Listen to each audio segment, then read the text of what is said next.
90 seconds. That is the whole of it, if you measure the part that mattered. 90 seconds from the moment I felt the wrongness of the road under our wheels to the moment I stood on the wet cobbles of Harrow Hill with a wall of steel stopped an arm's length from my chest and a small girl safe behind a car door.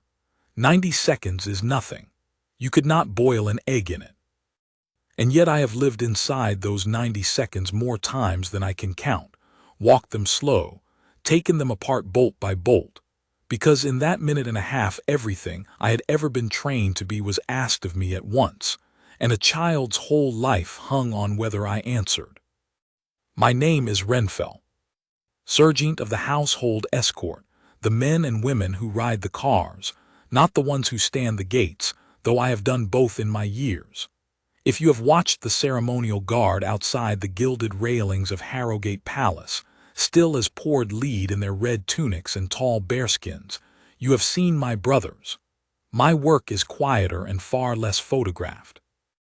I sit in the front of a plain black saloon, and I watch a road for the one thing in 1,000 that is out of place, and most days I find nothing, and finding nothing is the whole of the job done well. A close protection officer who has an exciting day has usually already failed somewhere upstream.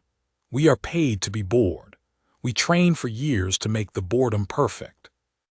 That morning I was not bored exactly, but I was easy. I want you to understand how ordinary it was, because the ordinariness is the point. It was a wet gray Tuesday in the Kingdom of Eldermoor, the kind of morning where the sky sits down on the rooftops and the cobbles shine like the backs of beetles, and everyone drives with their lights on at 9 in the morning. Princess Maelin, 8 years old, gap-toothed, a great one for questions, had a music examination at the conservatory across the river, and after it she was due home for lunch, and the run home was the run I have made 100 times, down through the old quarter, across Kingsmark Bridge, and up Harrow Hill to the palace gates.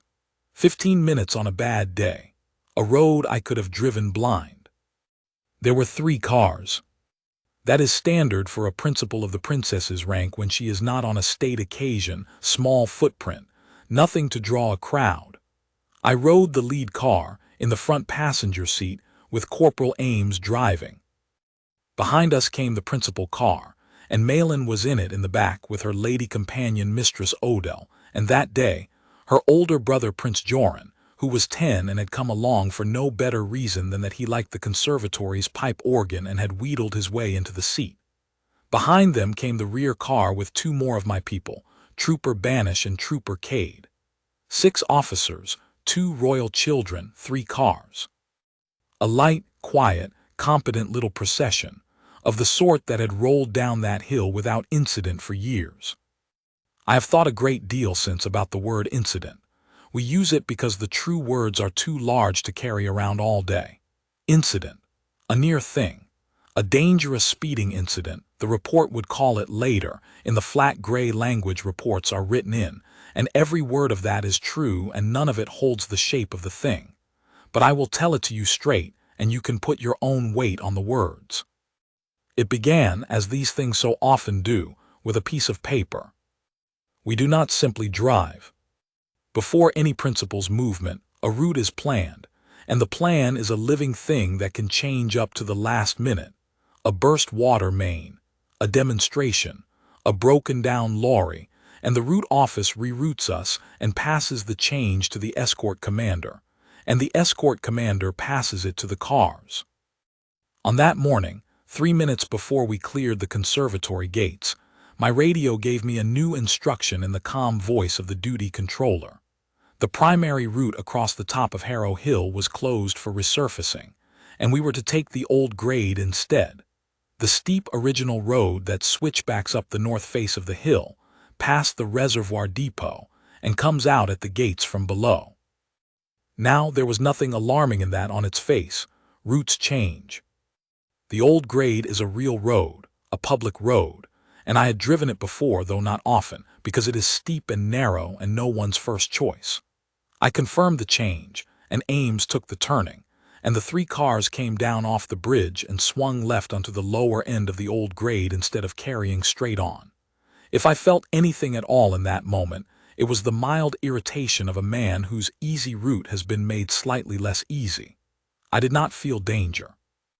That is the thing I have had to make peace with.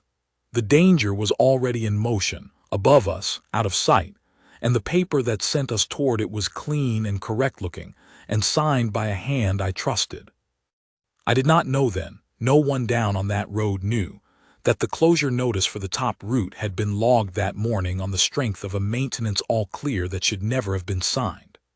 I did not know that a mile up the hill, in the yard of the municipal reservoir depot, a heavy water tanker sat with a brake system that a certificate swore was sound, and that was, in fact, a lie written in ink.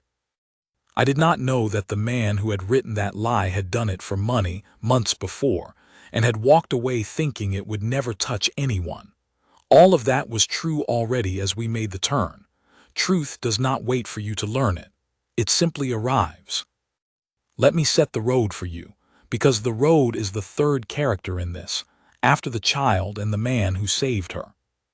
The old grade climbs the north face of Harrow Hill in a series of switchbacks, and the reservoir depot sits near the top, where the ground levels into a wide yard before the road tips over the crest toward the palace. Below the depot, the road runs long and straight for perhaps 400 yards down a fierce gradient, one lane each way, hemmed on the uphill side by an old stone retaining wall and on the downhill side by the same, with a gilded iron railing at the very bottom where the grade eases onto the flat before the gates. It is, in short, a chute. A long, steep, walled chute of wet granite cobbles, with a right-angle bend at the bottom onto the level road to the gates. On a dry day it is merely awkward. On a wet gray Tuesday it is a thing to be respected. And it is the sort of road that, if something very heavy and very fast were ever to come down it out of control, would give that heavy fast thing a clear straight run at anything below, and give anything below almost nowhere to go. We were below. We came onto the lower switchbacks in our three neat cars, lights on, wipers going, Maelin no doubt chattering in the back about her examination. She had played a minuet, I learned afterward, and thought she had rushed the middle of it and was cross with herself in the way that 8-year-olds are cross, wholeheartedly and briefly. Joran was teasing her about it gently. Mistress Odell was telling them both to hush. Ordinary. Warm. The small, ordinary life of a family, riding home in the rain, wrapped in 3 cars and 6 train people, and the belief, the reasonable, 100 times proven belief, that the road ahead had been checked and was clear. The road ahead had not been checked. The road ahead was where the wrongness was, and I felt it before I understood it, the way you feel a change in a room before you can name what has changed. It was the sound. Or rather, it was a sound that did not belong to the shape of the morning, and my ear caught it a full second or two before my mind would admit what it was. You learn, in this work, to listen to the world with a part of your attention that never sleeps. You are talking, you are watching a face, you are reading a road sign, and underneath all of it a quiet sentry in your skull is counting the ordinary noises. Engines, footsteps, the hiss of tires on wet stone, the pigeons, the far bells, and the moment a noise arrives that the sentry cannot file, it rings a small cold bell of its own, and everything else you are doing goes gray around the edges. The sentry rang. It was a roar. Low, gathering, gravelly, the sound of a great weight moving faster than a great weight is meant to move, coming down toward us out of the murk above the switchbacks. Under it, threaded through it, a thinner sound, high and awful, that took me another half-second to place, because it is a sound you almost never hear. The shriek of a heavy vehicle's brakes clamped full on and doing nothing, steel screaming on steel with no bite in it, the sound of a machine trying with all its strength to stop and failing. I did not think the words runaway tanker. There was no time to think words, but my body had already turned in its seat, my hand already up to the radio, my eyes already climbing the gray slope of the road above us to find the thing my ear had found, and then it came around the shoulder of the upper switchback, and I saw it. A municipal water tanker. One of the big ones, a squat, brutal machine, 10 wheels. a steel cylinder the length of a small boat slung on its chassis, and I would learn 3/4 full, which is the worst way for a tanker to be, because a part-full tank has a live weight in it, a great slopping tongue of water that shoves the whole machine wherever its momentum wants to go. It came down off the switchback sideways, its front wheels crossed and skidding, blue smoke pouring off drums that were glowing a dull cherry red, and even from 400 yards I could see the driver hauling at a wheel that had stopped meaning anything. The tanker had come off its brakes at the top of the grade, and the hill had it now, and the hill does not negotiate. It straightened, not because the driver mastered it, but because the slope pointed it straight. And then it was coming down the long walled chute directly at us, and it was gathering speed with every yard, and there was a right angle bend at the bottom of that chute that it was never, ever going to make. And below the bend, on the level road toward the gates, moving up to meet it, were 3 black cars, and in the middle one was a child. I keyed the radio, and I heard my own voice come out of me flat and hard and very clear, which is the only thing about that first instant I am wholly proud of, because inside I was not flat and hard and clear at all. Inside I was a cold, roaring blank, and the training reached up through the blank and took the wheel of my mouth. All call signs, runaway heavy, coming down the grade our lane. Principal car, stop now, do not advance. Lead car taking the road. That was the whole of my plan, spoken before I had a plan, and it was the right whole. Stop the child. Put the professionals between the child and the thing. By the seconds. Behind me I heard the principal car's tires bark on the cobbles as its driver, Corporal Den, stood on the brakes. Good man. Not a word back, just the doing of it. In my mirror I saw the little black saloon slew and halt, 40 yards back and below us, at the very foot of the grade where the chute bent onto the level. Behind it the rear car stopped too. The children were still. The children were as safe as being at the bottom of a chute with a wall of steel coming down it can make a person, which is not safe at all, because the tanker, when it failed to take the bend, would carry straight through it, off the road, through the railing, and into whatever stood beyond. And beyond, at the foot of the grade, was the principal car. I had perhaps 10 seconds. I have counted it 1,000 times, perhaps 10. Ames, I said, up the grade now, into it. And to his eternal honor Corporal Ames, who had a wife and a new baby, and every reason on earth to want to be anywhere but pointing a car up a hill at a runaway tanker, did not hesitate for the length of a breath. He put the lead car into the bottom of the chute and drove it up toward the thing bearing down on us, because that was where the danger was, and therefore that was where we had to be. And everything I am about to tell you about the next 80 seconds happened in the narrow, wet space between a child at the bottom of a hill and a wall of steel at the top of it, with one plain black car and the people in it standing in the gap. That is the end of the easy part of this story. That is where the ordinary Tuesday ends. Hold the picture. The chute, the tanker, the 3 cars, the child, the 10 seconds. Everything now turns on what a disciplined man does with 10 seconds when there is no good option in them, only less terrible ones, and the terrible ones must be chosen between fast, and chosen right, or a girl of 8 does not eat her lunch. I chose. Let me tell you what I chose and why and what it cost. Here is what I could not do. I could not stop the tanker. Nothing on that road could stop the tanker. It weighed as much as a house, and it had the whole hill pushing it, and there was no force available to any of us that would arrest it. Anyone who imagines the guard in a story like this as a man who throws himself heroically in front of the machine and halts it by strength has never stood at the bottom of a chute and watched 20 tons come down. You do not stop it. You survive it. You steer everyone out of its path, or you change its path, or you make it spend its violence on something that is not a child. Those were the only 3 doors, and I had 10 seconds to try them, and I want you to see the road the way I saw it in that first instant of climbing toward the thing, because the whole of what happened lives in the geometry. The chute was 1 lane each way, walled both sides. The The tanker was in my lane, our uphill lane. It's downhill, coming straight. If I stayed in my lane, I met it head-on, and a head-on with a runaway tanker is not a collision. It is an erasure. The lead car and everyone in it would simply cease, and the tanker would barely feel it and would carry on down onto the principal car all the same. So a head-on was a fool's death that saved no one. If I pulled fully into the downhill lane to let it pass, it would pass, but then it would arrive at the bottom bend at full speed with nothing in its way, and it would not take the bend, and it would go straight through the railing and into the principal car, and the child would be where the tanker chose to stop. Getting out of its way cleanly saved me and Ames and killed the girl. That door was worse than the first. The third door was the narrow one, and it was the only one that led anywhere but a grave, and it was this. The tanker was heavy and blind and steered only by momentum, but it was not, yet, a solid slug of destruction with a fixed destination.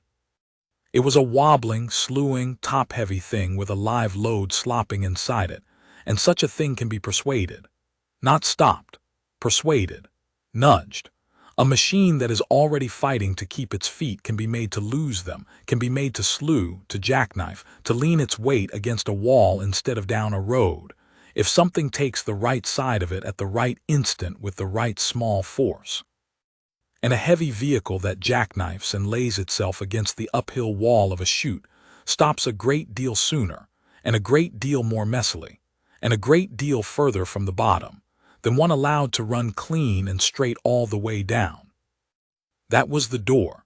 Take the tanker's flank high on the grade and turn its own momentum into the wall.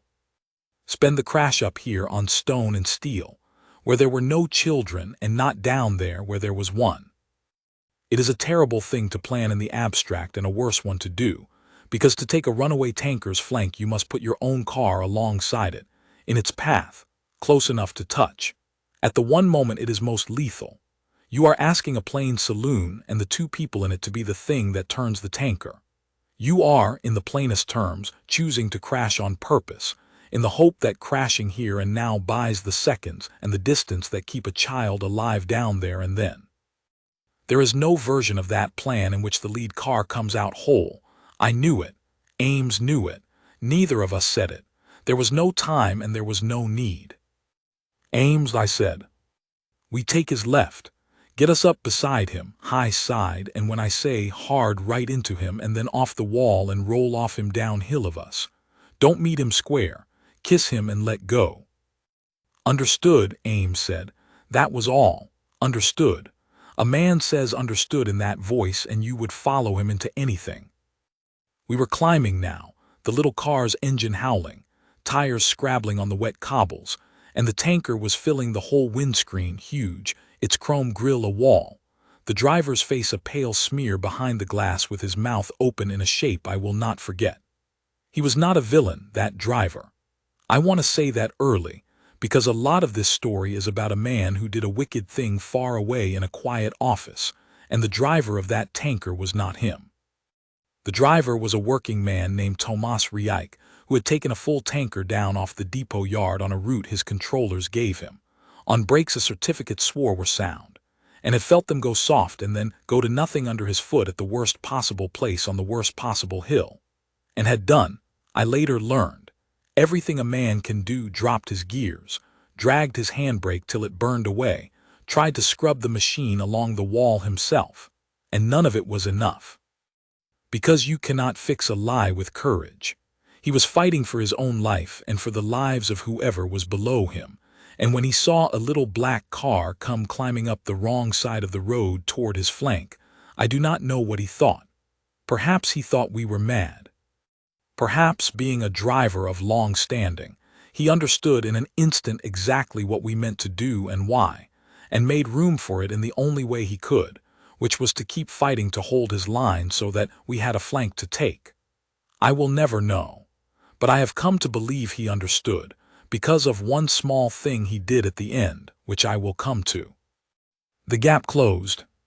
The world narrowed to the width of the chute, and the noise of it filled everything, the roar of the tanker, the shriek of its dead brakes, our own screaming engine, the rain hammering, and I put my hand on the door pillar and braced, and I watched the tanker's left front corner come down toward us, and I waited for the one instant when our nose would be level with his cab and our flank against his, the instant when a small hard shove could turn 20 tons.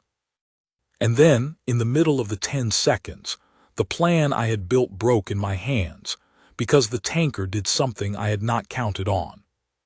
It began to come apart. The live water in the half-empty tank, slopping forward as Riike fought the wheel, threw the whole machine into a sudden violent lean, the tank rolling on its mounts, the chassis twisting, and the tanker, which I had meant to take on its left flank, slewed hard to its own right instead, away from me, its back end swinging out and around like the tail of a great animal, so that in the space of a heartbeat the thing was no longer coming down at me nose first, but turning broadside across the whole chute. Both lanes, a wall of steel now lying sideways and sliding, and my careful geometry of kissing its flank and rolling off downhill was suddenly worthless, because there was no flank anymore. There was a barn door of a tank filling the road from wall to wall, sliding down at us sideways, and I had a car pointed straight into the middle of it and a second, perhaps two, to do something else entirely. This is the part I cannot fully explain, and I have stopped trying. People ask me how I decided, and the honest answer is that I did not decide, not in the way you decide what to have for supper. Something older than deciding took the wheel. Years of it, the skid pans in the rain, the instructor's voices, the 10,000 repetitions of what do you do when the plan dies, all of it compressed into a single reflex, and the reflex saw what the thinking mind was too slow to see. That a tanker gone broadside across a chute is a sliding wall, and a sliding wall has a slower end and a faster end, and there is a sliver of space that opens and closes at the slow end as it comes, and if you are very quick and very lucky, you can put a small car through that sliver and out the other side before the wall gets there. Ames high-side hard Geo. He was already going. He hauled the wheel over and stood on the throttle and threw the lead car up against the uphill wall, scraping the stone, sparks, and screaming metal, aiming for the narrowing wedge of road between the tanker's high, uphill end and the retaining wall. It should not have fit. I think by rights it did not fit. I think we left half the paint and both wing mirrors on that granite wall, and I know we left something of the tanker's mudguard folded into our roof, because I found it there afterward. But Ames threaded it. He put that plain black saloon through a gap that was closing as we crossed it, and the tanker's sliding mass passed down our side with a noise like the end of the world and a shove of displaced air that rocked us on our springs. And then, impossibly, wrongly, wonderfully, we were above it. We had passed through the danger and come out at its back, high on the grade, and the tanker was below us now, still sliding, still turning, going away down the hill. For one absurd half-second I felt something like triumph, and then the cold sentry in my skull rang again, louder than before, because passing the tanker did not save the child. It only saved us. The tanker was still going down. It was broadside, it was slewing. It was shedding speed against the walls and the friction of its own sideways slide. But it was still a great weight moving downhill toward a bend it could not take, and below the bend, 40 yards on, was the principal car, and in it was Maelin. I had bought seconds. I had not bought the outcome. And now, worst of all, I was above the tanker and behind it, on the wrong side of it entirely, cut off from the child by 20 tons of steel between us. Everything I had done had put the danger between me and the person I existed to protect. I keyed the radio. Principal car, reverse. Reverse, get off the grade, back onto the level and away, do it now. But even as I said it, I knew the geometry was against me. The principal car was at the very foot of the chute, at the bend, and behind it sat the rear car, and behind that the road was narrow and walled, and you cannot reverse a heavy saloon at speed down a wet narrow road with a child in the back and hope to get clear of a broadside tanker that is closing the distance faster than you can open it. Den tried. I heard the principal car's engine and saw its reversing lights bloom white in the murk below, and it began to back away, but slowly, far too slowly, and the tanker was coming. There was a moment there, I will be honest with you, because there is no point telling this story if I dress it up. There was a moment there when I believed we had lost. When I sat in a wrecked car high on a hill and watched a wall of steel slide down toward a little girl and understood that I could not reach her, could not turn it, could not do anything at all but watch, and the whole of my training and my oath and my life amounted, in that instant, to a man in a broken car being too far away. I have never felt anything like the cold of it. It is a cold that has never entirely left me. Even now, telling you, some small frozen part of me is back on that hill in that half-second, certain of the worst. And then two things happened, close together, that turned it. The first was the bend. The tanker, sliding broadside, reached the place where the chute kinked right onto the level, and the bottom corner of its long slide caught the base of the old stone retaining wall on the downhill side, the very wall that ran down to the gilded railing. And the wall, which had stood 200 years, did what old stone does when 20 tons leans on it. It gave. But it gave slowly, grinding, and in giving it grabbed the tanker's rear, and the tanker's rear end dug in and stopped while its front kept coming, and the whole broadside machine folded, jackknifed, its cab swinging down and around and slamming into the uphill wall with a crash I felt through my boots 40 yards up the hill. And the tank cylinder tore half off its mounts and vented, a great white roaring plume of water bursting up into the gray morning like something out of a storm. And the whole ruin ground to a halt across the mouth of the bend, in a lake of its own spilled load. It stopped, wedged, folded, broken, roaring water, but stopped, 20 yards short of the bend, 20 yards short of the principal car. The second thing that happened in the same breath was Reich.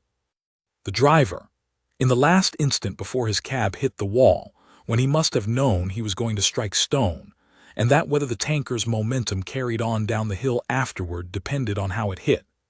In that instant, he wrenched his dying wheel one last time and put the nose of his machine into the uphill wall deliberately, buried it, chose the crash that stopped him over the slide that would have carried him down onto the cars. He spent the last of his steering to plant the tanker where it would do the least harm. That is the small thing I spoke of, the thing that made me believe he had understood us all along. A working man, brakes gone, hill against him, and in his final second of control he used it not to save himself. The wall nearly cost him his life, but to stop the thing short of the children below. I did not know his name yet. I would make it my business to learn it.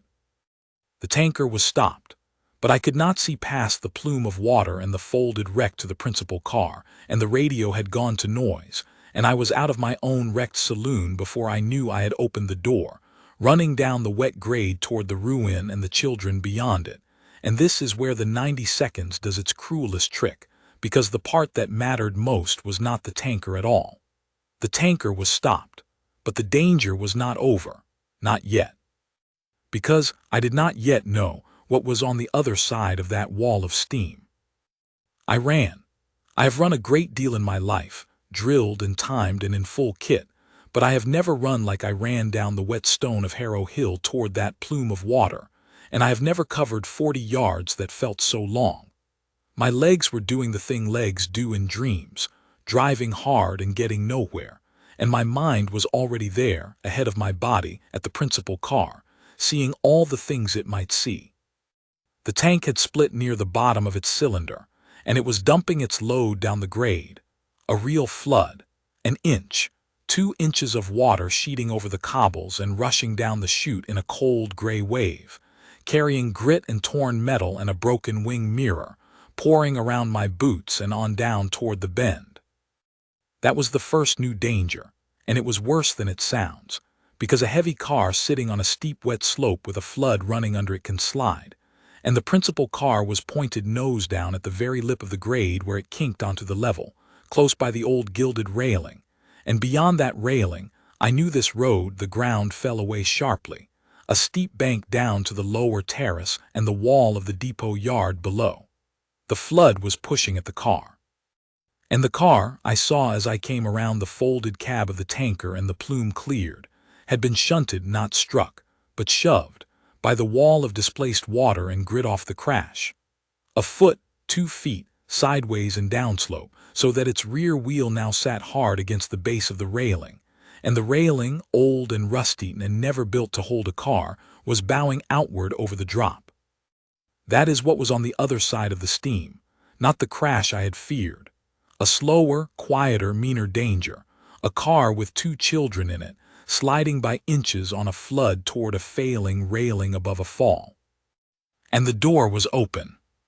The rear door of the principal car, on the downhill side, hung open, and Mistress Odell was half out of it, on her knees in the running water, reaching back into the car. And I understood in one glance what had happened, because it was the most human thing in the world and the most dangerous, in the fright and the noise and the shove. Someone had got the door open to get the children out and away from the sliding car, which was the right instinct and the wrong action. Because the safest place for those children in that half-second was buckled into the shell of the car, and the moment a door came open on the downhill side, above the drop, with a flood running, the whole picture became 100 times more fragile. Prince Joran was already out. He had come out first, the elder, the braver, the one who would of course insist his sister go last, and he was standing in the rushing water at the very edge of the grade, gripping the bowing railing with both hands, white-faced, looking down at the drop his own weight was helping to open, and calling his sister's name. And Maelin, 8 years old, seatbelt still half around her, one small shoe already lost in the water, was being handed out of the car by Mistress Odell into the arms of no one, into the gap, into the flood, 3 feet from a railing that was giving way over a fall, with a flood pushing the car that pinned that railing, and everything about the picture was moving in the wrong direction at once. I did not shout her name. I want to be exact about this because it is the hinge of the whole thing and it is the smallest, quietest part. I did not shout, I did not lunge, I did not add my noise to the noise. A frightened child in a fragile moment does not need one more large, frantic adult. That is how the fragile moment breaks. What she needed was the one thing a king's guard is built to be, from the boots up, through every hour of stillness at every gate. She needed a fixed point, something that was not moving, something calm in a world that had come apart. So I stopped running 3 steps out, and I planted my feet in the flood, and I put my body between the children and the drop, my back to the failing railing, the fall behind me, the car and the flood in front, and I put up one white-gloved hand flat, the way we do it at the gate when the whole world presses in and must be held off, and I said, not loud, but in the voice that carries under noise because it does not fight the noise, the voice we are taught, low and level and utterly without doubt. Everyone look at me. You are safe. Do exactly as I say. And they looked at me. That is the thing about the uniform, the thing the tourists at the gate never quite understand when they wave their hands in a guardsman's face to make him blink. The discipline is not for show, and it is not stubbornness, and it is not even really about the guard. It is a promise made visible. It says, here is a man who will not be moved, who has stood through cold and rain and mockery without so much as a flicker, and if he will not be moved by any of that, he will not be moved by this either, so you may hold on to him. In the worst moment of their young lives, 2 frightened children and a terrified woman looked at a man standing perfectly still in a flood with his hand up, and the stillness told them what no shout could, that the ground had found its floor, that someone had control of this, that it was going to be all right. And they stopped. They stopped their own frantic motion, which was the thing most likely to kill them, and they held, and in that held instant I could work. Maelin, I said, still level, still low. Stay in the car, sit back, both hands on the seat in front of you. Good girl, you're safe. Mistress Odell, do not pull her out. Let her be. Ease back and take my hand. And to the boy at the railing, gripping the very thing that was failing, Joran, don't move your feet. Look only at me. When I say 1 step toward me, not yet. I had them still. And now I had the true problem in front of me, plain and cold, and only my own 2 hands and the training in them to solve it with, and no time at all in which to do it. Because under everything the flood was still running, and the car was still sliding, and the railing was still bowing, and the picture, held for now by the sound of one steady voice, would not hold for long. I made the order of it in my head in the time it takes to breathe. The boy first. He was out already, at the failing railing, the one in the worst place, and every second his weight and his grip pulled on that railing was a second closer to it giving. Then the woman, then the girl in that sequence, because the girl was the one still safe inside a shell, and the shell for now held. Take them in order of danger, not in order of instinct. Instinct says save the smallest first. Discipline says save the one in the worst place first, or you lose 2 instead of none. Joran, I said, let go of the railing. I know it's hard. Let go and 1 step to me and I have you.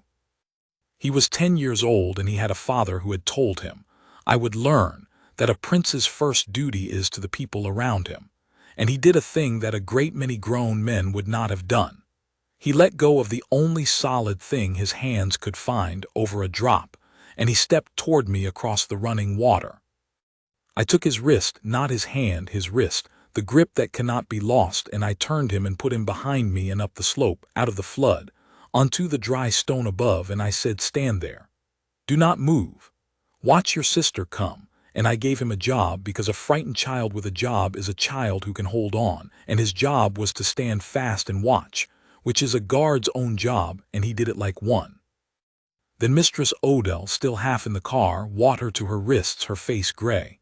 Take my hand and come out backward, I told her. Slow, the car's holding. You're not going to tip it. Slow. And she came, shaking, and I steadied her past me and up to the boy, and the 2 of them stood together on the dry stone, and now it was only the girl. By now I was not alone. This is the part of the story I most want told, because in the telling of it I always come out as the man who stood on the hill, and that is a lie of the singular. I was one of 6. As I reached for the boy, Troopers Banish and Cade had come up from the rear car at a dead run, and Corporal Den was out of the principal car's front, and had thrown his own weight against the uphill flank of the vehicle to steady it, and Corporal Ames, bleeding from the temple where the roof had folded, having just driven a car through a gap that should have killed him. Corporal Ames came down the grade behind me and put his shoulder to the car beside Den. And the 2 of them held 2 tons of sliding steel off the failing railing, with nothing but their boots braced on wet stone and their backs, and their refusal to let it go. Banish waded in past me on the low side and got his body between the open door and the drop, a second wall behind my wall. Cade took the boy and the woman up to the level and put himself between them and everything. 6 people, in perhaps 12 seconds, without a plan spoken aloud, arranged themselves into a machine for keeping 2 children alive, each one going, without being told, to the exact place the whole needed a body, and that is not luck, and it is not heroism in the way the word is usually meant. It is training. It is 1,000 gray mornings of drill, so that when the real morning comes, the body already knows its post. Maelin, I said, now it's your turn, and it's the easy part. Undo your belt, just the belt, good. Now put both your hands in mine. And a girl of 8, who had rushed the middle of a minuet an hour before and been cross about it, who had lost 1 shoe in a flood, and did not yet fully understand that she had been 90 seconds from the end of everything, reached out of the shell of a sliding car and put both her small cold hands into my 2 white gloves, and I closed my hands around hers. And I lifted her up and out and against my chest, and turned my back on the drop and the railing and the flood, and carried her up the wet grade to the dry stone where her brother stood at his post, and I set her down on her feet beside him, and it was done. The whole of it, the tanker coming around the switchback to the girl standing safe on dry stone, was 90 seconds. I have told you it would take longer to boil an egg. It has taken me pages to tell, and it took a minute and a half to live, and when it was over I stood on the hill in the running water with the great broken tanker, roaring its spilled load down the slope behind me, and two royal children safe at my back and Corporal Ames bleeding quietly beside a car he had saved. And I found that my hands, which had been perfectly steady through all of it, had begun to shake now that there was nothing left for them to do. That is the way of it. The body spends its steadiness where it is needed and takes it back afterward with interest. I have never been ashamed of the shaking. It comes after. It is allowed to come after. Maelin looked up at me. She had rain and tears on her face and one shoe, and she was, I think, only just beginning to be frightened, now that it was safe to be. And she said, "I will remember it until I die," she said. "You didn't blink." I did not understand her. What? When you put your hand up in the water, you didn't blink. Odell was crying and Joran was shouting and everything was loud and you didn't blink. So I knew it was all right. And that in the end is the whole of what this work is. Not the driving, though the driving saved them. Not the running, nor the lifting. The not blinking. The being in the one moment it is needed, a fixed point in a world that has come apart so that a child can look at you and know it is all right and be right to know it. The sirens were coming up the hill by then. The palace was already moving. A movement like ours does not go silent on the radio for 30 seconds without the whole apparatus waking. Within minutes there were more cars and medics, and a doctor for Ames and for Reich, who was cut and broken but alive in his crushed cab, and the children were wrapped in blankets and taken up to the gates and home, and Queen Serjeant, I am told, for I was not there, met them in the courtyard herself, out in the rain without a coat, and held them both a long time and did not say very much, which is the mark of a mother who has understood how close a thing was. That was the incident, the dangerous speeding incident, as the report would have it. And if this were a simpler kind of story, it would end there on the hill, with the child safe and the guard shaking and the queen in the rain. But it does not end there, and it should not, because a stopped tanker is not an answered question, and I am not a man who can let a question lie. The girl was safe. Good. But I stood on that hill in the flood, and I looked at the folded ruin of that tanker, and I asked the question that the training asks last, after the people are safe, the question that is the whole of the difference between a guardian and a mere hero. Not what happened, but why.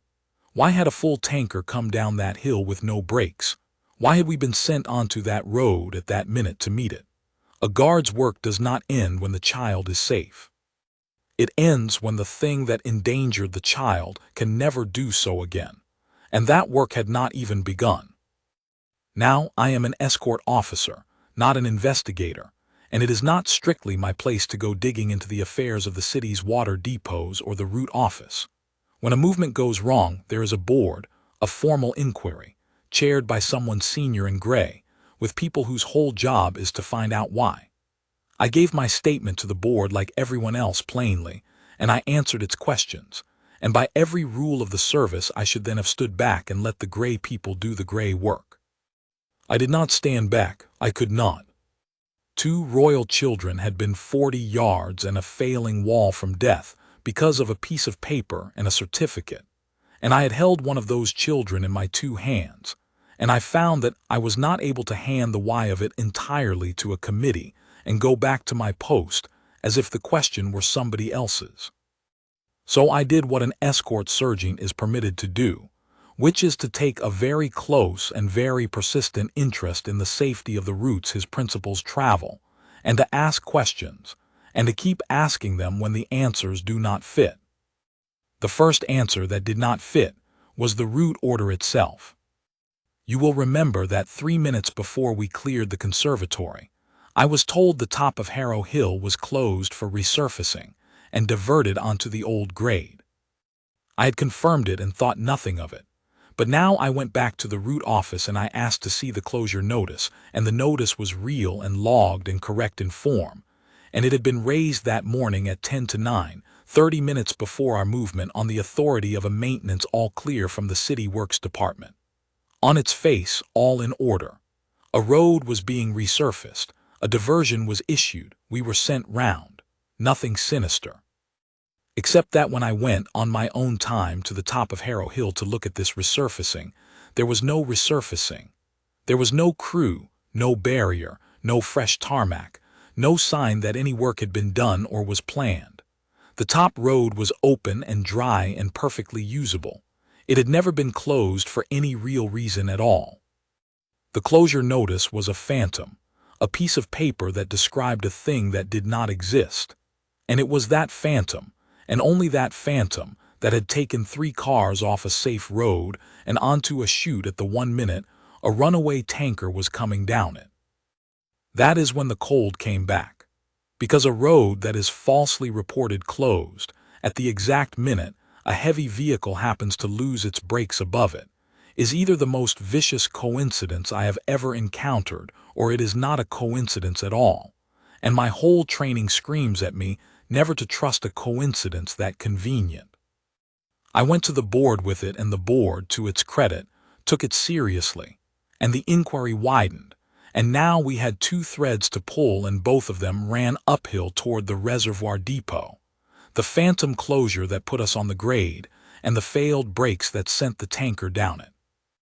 Let me take the brakes first, because that thread is the one that mattered most in the end, and it is the one that taught me the hard lesson of this whole affair, that the worst dangers are not the dramatic ones.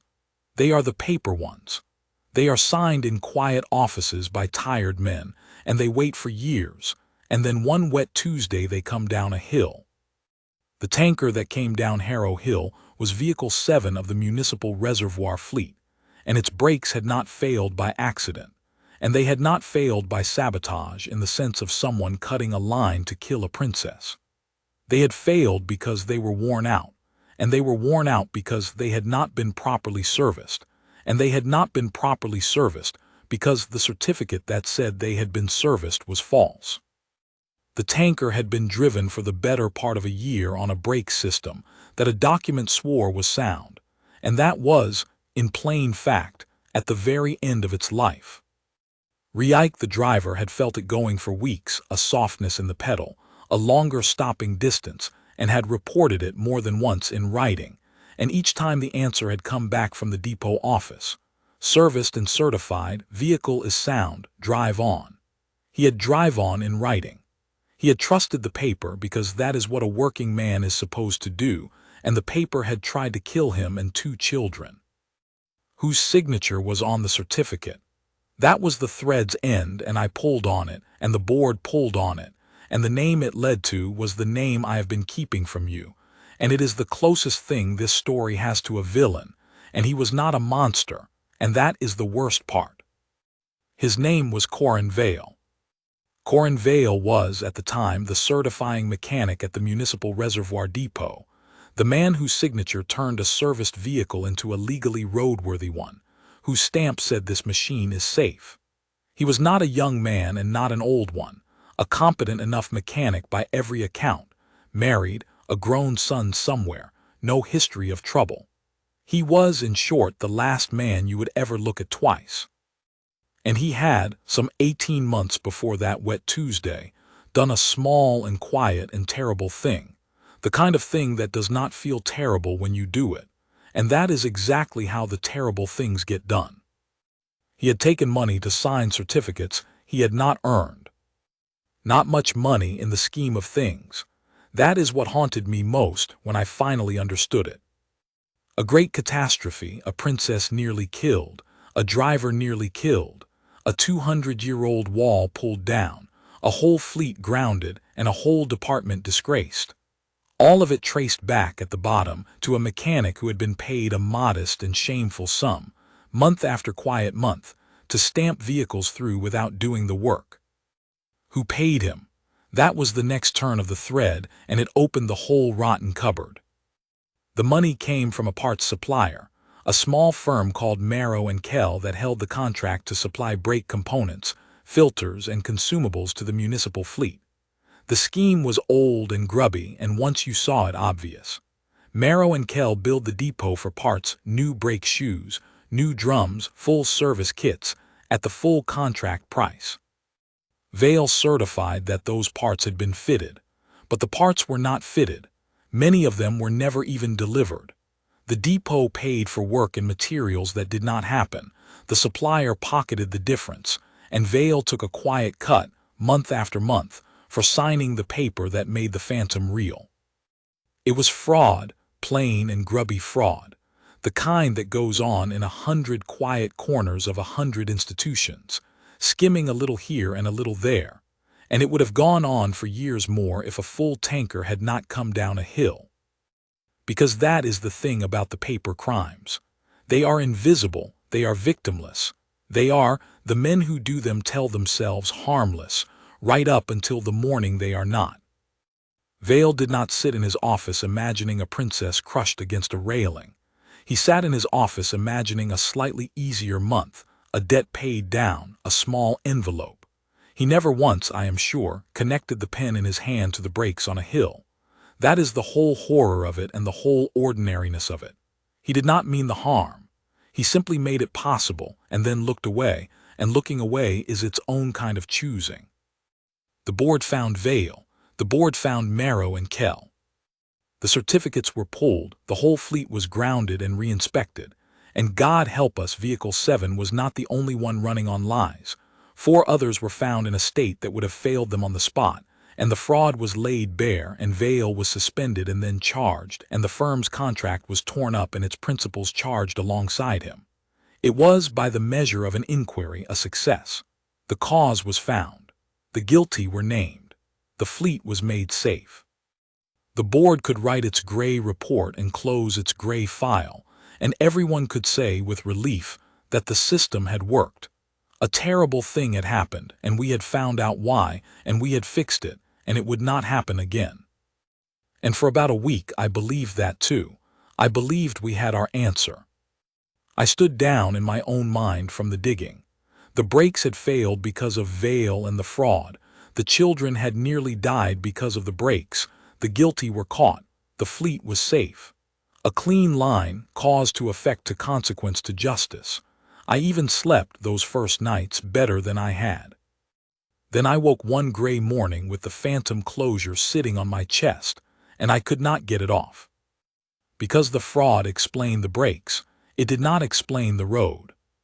It did not explain at all why a false closure notice had appeared on the top of Harrow Hill at 10 to 9 that morning, closing a road that needed no closing, on the strength of an all-clear from the Works Department that, when I finally chased it down, no one in the Works Department could account for having issued. The fraud was about money. It had run for 18 months, quietly, invisibly, precisely because it drew no attention to itself. The last thing a man skimming brake parts wants is a princess's motorcade rooted past his lies. The fraud had no reason on earth to want us on that hill. The fraud wanted us anywhere but that hill. And yet something had put us there. Something had raised a phantom closure and diverted 3 royal cars onto a chute at the exact minute a doomed tanker was on it. And that could not be Vale, and it could not be the supplier, and it could not, I became more and more certain, be the coincidence everyone was so comfortable calling it. I took it back to the board, and the board, tired now, satisfied, wanting to close its file, was not glad to see me. The cause is established, Sergeant, the gray chairman told me not unkindly. The brakes failed, the vehicle ran away, the route diversion was unfortunate but is being reviewed as a procedural matter, the responsible parties are charged. He said the word coincidence to me the way a man closes a door. 2 independent failures tragically aligned. It happens. Do not, he said, go looking for a conspiracy where there is only misfortune and greed. He may even have been right. That is what made it so hard. He may have been entirely right, and the phantom closure may have been nothing but a clerk's blunder that lined up, by the blackest luck in the world, with a runaway tanker. Misfortune and greed are real, and they kill far more people than plots do, and a wise man does not see a mastermind behind every accident. I knew all that. I am not a man who enjoys a conspiracy. I have seen what believing in them does to people. But I had held a child in my 2 hands on that hill, and I had felt how close the thing had been, and I simply could not walk away from a coincidence that convenient without knowing, for certain, that it was only a coincidence. If it was, I would rest. But I had to know. And so, against the advice of a tired and reasonable board on my own hours, I went back one more time to the one thread no one had properly pulled, the phantom closure and the hand that had raised it. That is where the false floor of this story gave way, and dropped me somewhere I had not expected to go. The phantom closure had been logged by a route office clerk named Princess Maelin, a young woman, careful, well-regarded, the kind of steady junior official who never makes a splash and never makes a mistake. That was the first thing that did not fit. Careful people do not raise closures for roads that are not closed. So I went to see her, not as an accuser but as a man with a question, and I found her already half destroyed by the affair, because she was not a fool and she had done the arithmetic herself, and she knew that a notice she had logged had put a princess on that hill, and it was eating her alive. She had not invented the closure. She had received it. That was the whole of her defense, and it was the truth. A closure notice does not begin in the route office. It comes in from the works department, from whichever foreman is running whichever job, and the route office's task is to receive it, log it, and issue the diversions. Princess Maelin had received a works department closure for the top of Harrow Hill that morning, correctly formatted, correctly authorized, bearing the code of a real foreman and a real works order, and she had done exactly what her job required, logged it and issued the diversion. She had trusted the paper, again the paper, always the paper. So the closure was real paper describing an unreal closure, and it had come from the works department, and it had a foreman's authorization on it. And when I chased that foreman's code, when I finally sat in a cold works department records room and matched the code to a name, I will tell you honestly that I expected and half hoped to find a simple blunder, a foreman who had closed the wrong road on a form, a fat thumb, a mistyped grid. That would have been the coincidence the board wanted, and I could have gone home. Instead, I found Halloran.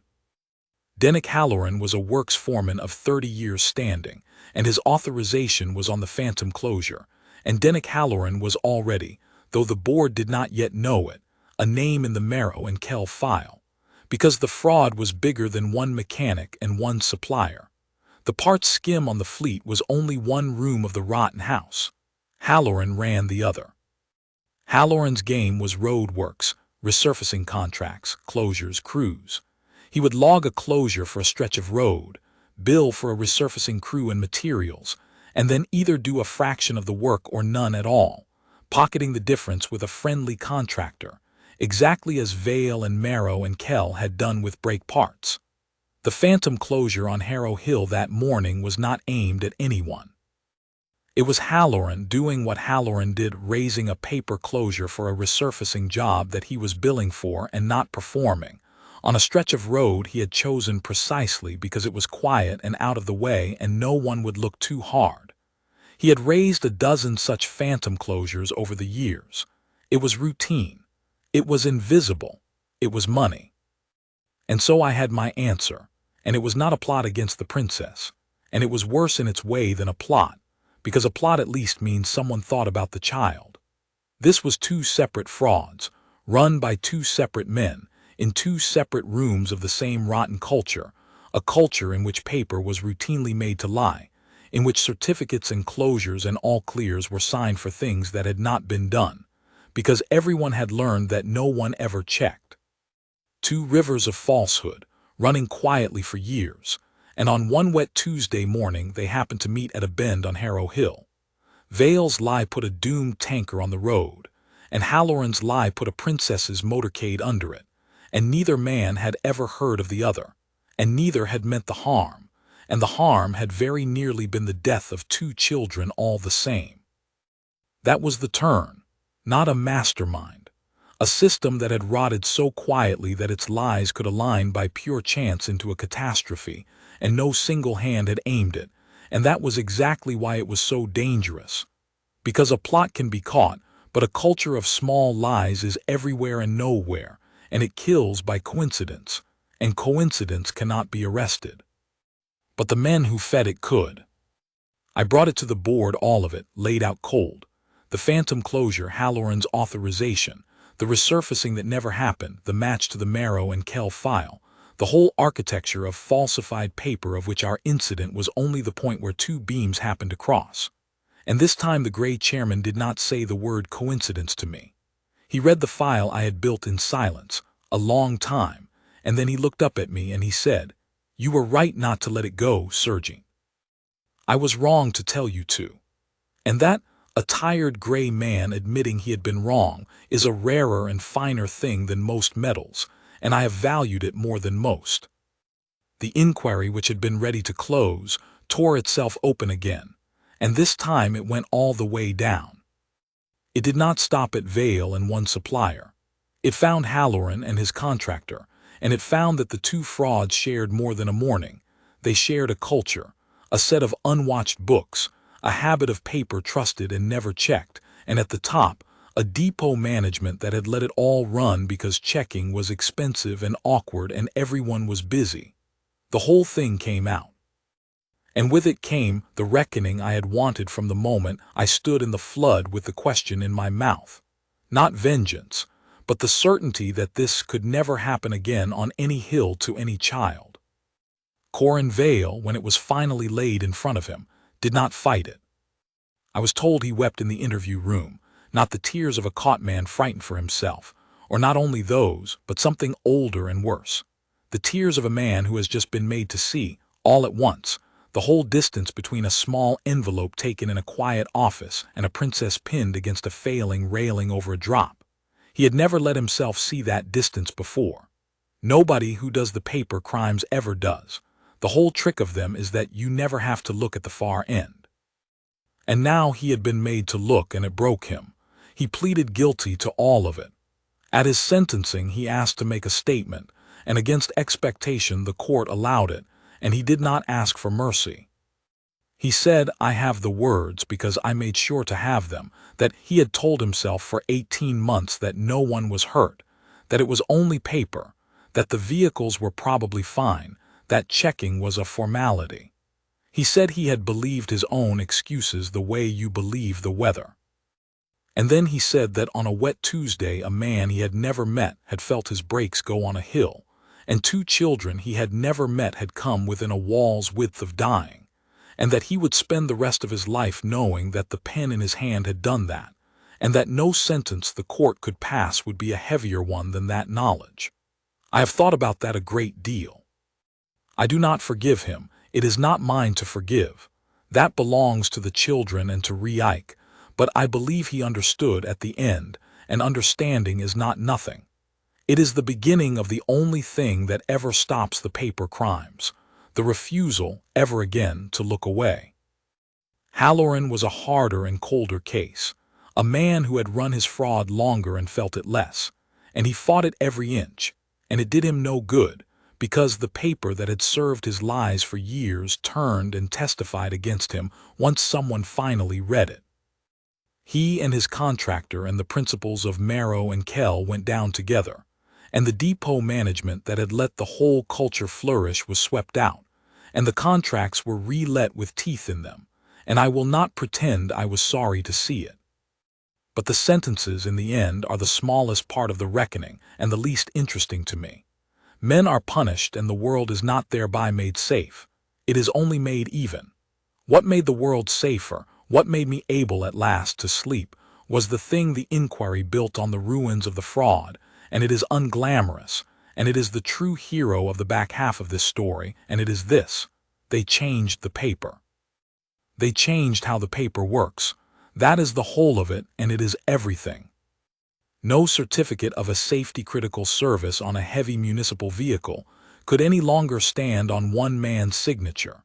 It now required a second, independent inspection by a person who had no relationship with the supplier of the parts, logged with photographs, spot-audited at random by people the depot could not predict or befriend. No road closure affecting a designated royal or emergency route could any longer be issued on a single foreman's authorization. It now had to be verified against an actual on-the-ground check before any diversion was raised. The books were opened. The suppliers were rotated. The habit of paper trusted and never checked, the habit that had killed no one for 18 months and then very nearly killed 2 children in 90 seconds, was pulled up by its roots, because someone had finally been made to see that a signature is not a formality. A signature is a promise that a thing was done, and a promise that no one ever checks is not a promise at all. It is only a lie waiting for a hill. I gave evidence to the committee that wrote those reforms, and I said one thing to them that I will repeat here, because it is the closest thing I have to a creed after all of it. I told them that people imagine the dangers to a royal child are the dramatic ones. The fanatic, the plot, the man with a weapon at the gate. And those dangers are real, and we guard against them every hour, and they are, in truth, the easy ones because everyone is looking for them. The danger that nearly took Princess Maelin was not at the gate. It was in a filing cabinet. It was a signature that meant nothing, in an office no one watched, 18 months before she was ever on that road. The most dangerous man in this whole affair never came within a mile of the princess and never meant her a moment's harm. He simply signed his name to a lie and looked away and let the lie ripen. Guard the gate, yes, but guard the paper too. Guard the small, quiet places where lies are signed, because that is where the real danger lives, patient and invisible, until the morning it comes down a hill. The committee listened. The paper changed, and I have come to think that is the truest thing the King's Guard did on Harrow Hill, not the driving, not the running, not the lifting of a girl out of a sliding car, brave as all of that was. The truest thing was refusing to let the why go unanswered. Anyone with courage and a little luck can save a child from a danger that is already upon them. It takes something else, something slower and harder and far less thanked, to hunt down the reason the danger existed and pull it up by the root so that the next child, the one you will never meet, is safe from a thing they will never even know was there. That is guardianship. The rest is only rescue. There is one more person I owe you before I bring you back to the hill, and that is Tomas Reich. The driver. The working man who felt his brakes go and did everything right, and was failed by a lie he had trusted because trusting it was his job. For a while, in the first raw days, there were people ready to blame him. It is always easiest to blame the man with his hands on the wheel, and I would not have it. I went to the board and I told them plainly what I had seen from the lead car. A driver fighting a doomed machine with everything he had, dropping his gears, dragging his brake till it burned away, and in the last second of any control he had left, deliberately putting his cab into a stone wall to plant the tanker short of the children below. He had nearly died doing it. A man who spends his final second of steering not to save himself, but to stop his runaway short of 2 children he cannot even see is not a man to be blamed. He is a man to be honored, and I said so, and I kept saying so until it was heard. It was heard. Reich recovered slowly, with a mended arm and a limp he will keep, and when he was well enough, he was brought quietly to the palace, and Queen Serjeant received him herself and thanked him, and there is a photograph somewhere, not published, of a good queen holding both hands of a limping water tanker driver in a borrowed jacket, and I am told neither of them said very much, and neither of them needed to. Later, when the reforms were written, it was Reich's written complaints about his soft brakes, filed and ignored for weeks before the crash, that became the spine of the case for the new inspection rules. The man they had almost blamed became the reason the paper changed. There is a justice in that finer than any courts. He and I are friends now, in the plain way of 2 men who were on the same hill on the same morning, and understand a thing about it that no one else quite can. He came to see me stand my post once, at the gates, in the full ceremonial red and the bearskin, motionless, and afterward he said he had watched me the whole hour and I never moved. And how did I do it? And I told him the truth, which is that it is easy to stand still when nothing is wrong, and the whole point of the years of standing still when nothing is wrong is so that your body already knows how to hold when everything is. He thought about that a long moment, the way he thinks about everything, and then he nodded, because a man who put his cab into a wall to save 2 children understands exactly what it means to have trained your hands to do the right thing before your fear can vote. Which brings me at last back up the hill to the 90 seconds and to the end. I stood my post at the gates again within the week. That surprised some people. I think they expected me to want time to be shaken, to need to be somewhere gentle. But there is no gentler place for a man like me than his post. To stand still in the red and the bearskin, immaculate, unmoving, the rain on the gilded railings and the tourists lifting their phones, is the deepest rest I know, because it is the thing I am for, and doing the thing you are for is the only true rest there is. I stood and I did not move, and the world went by, and it was, thank God, boring, and I have told you already what a well-earned boredom means in my trade. And some weeks after, on an ordinary afternoon, a small figure came out across the forecourt from the palace, escorted at a distance, and stopped in front of me where I stood my post and looked up. Princess Maelin, both shoes on this time. She had grown a little. Children do, alarmingly, between one season and the next. She stood in front of me and looked up at my face under the bearskin, at the eyes forward, the stillness, and I did not move, because I was on duty and a guardsman does not move, and she knew that now, and she did not try to make me. She simply stood and looked, and then she said quietly, so that only I could hear it, "You still don't blink." And I did not answer because I could not on my post, but I let my eyes come down to hers for 1/2 second, just the once, the smallest break in the stillness that no camera caught and no rule quite covers, and she saw it, and she smiled, and she went back across the forecourt to her afternoon and her whole long life ahead of her, both shoes on, safe. 90 seconds. That is the whole of the part that mattered, on a wet gray Tuesday on a hill above the gates. A road that lied, a machine that failed, a child 40 yards from the end of everything, and 6 trained people and a brave driver who between them turned a catastrophe into a story with a living child at the end of it. And then the slower 90 days, and the slower work still, of hunting down the quiet lie in the quiet office, and pulling it up by the root so that it could never come down a hill again. People thank me for the driving and the running and the lifting of a girl out of a sliding car.